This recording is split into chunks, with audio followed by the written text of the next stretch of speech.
राधे राधे। श्री कृष्ण के भक्त जनों को मेरा नमस्कार। आज की श्री कृष्ण वाणी में हम इस टॉपिक पर चर्चा करेंगे कि भगवान हमेशा हम सब की सुनते हैं, बस हमें उन पर भरोसा करना चाहिए।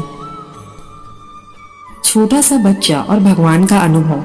कुछ साल पहले की बात है। एक गांव में एक छोटे से बच्चे का जन्म हुआ। इस बच्चे का नाम आर्यन था।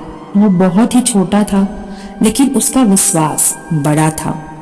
एक दिन आर्यन अपने दोस्तों के साथ एक खेल खेल रहा था।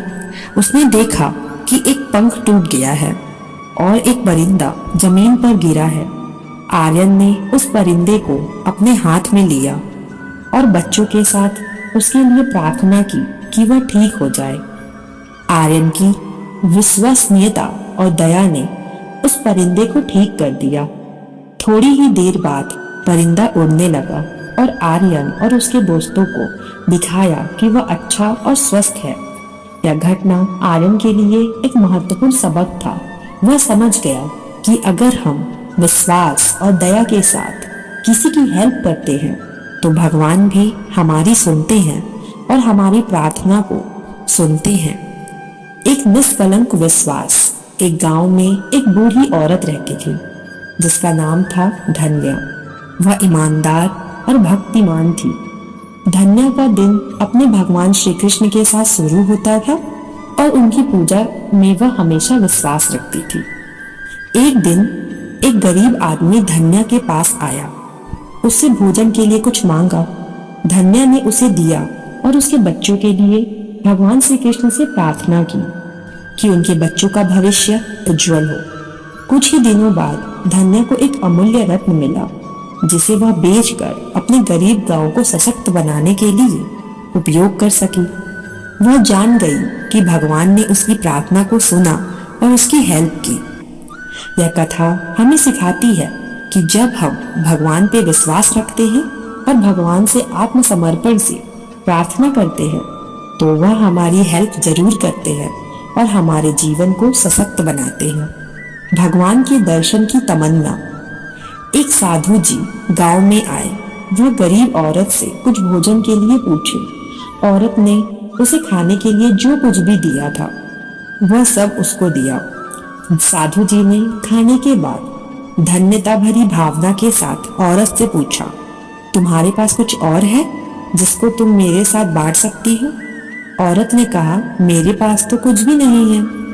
साधु जी ने मुस्कुराया और बताया, तुम बिना कुछ के भी धन्य हो सकती हो क्योंकि तुम्हारे पास भगवान का आशीर्वाद है। इस कथा से हमें यह सीखने को मिलता है कि हमें भगवान के आशीर्वाद में विश्वास रखना चाहिए। चाहे हमारे पास सामर्थ्य हो या ना हो, भगवान हमारी प्रार्थना को सुनते हैं और हमारे लिए सहायता करते हैं।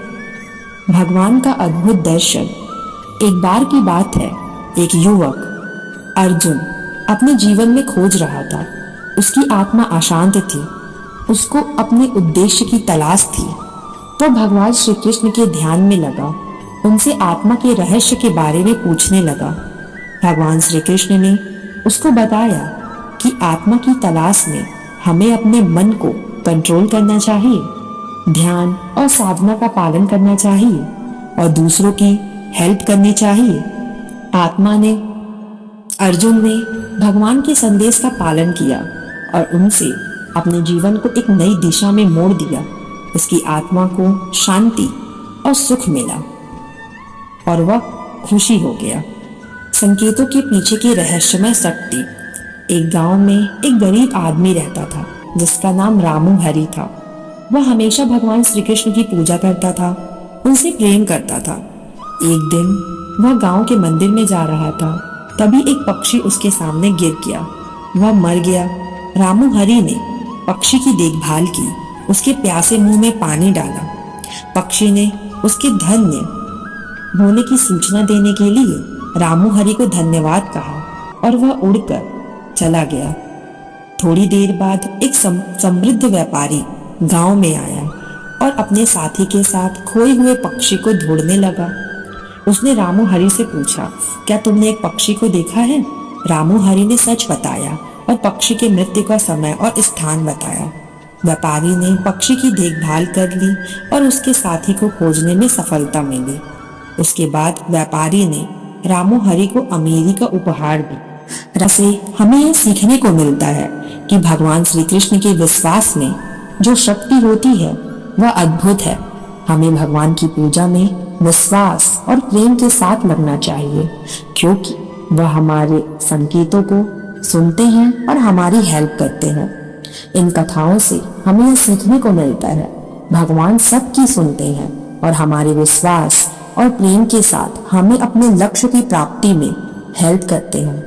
इन कथाओं के माध्यम से हमें यह भी सीखने को मिलता है कि हमें दूसरों की हेल्प करने में निष्काम रूप से लगना चाहिए।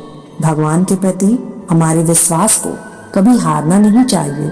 इस तरीके से हम अपने जीवन में सुख और शांति की प्राप्ति कर सकते हैं। राधे राधे।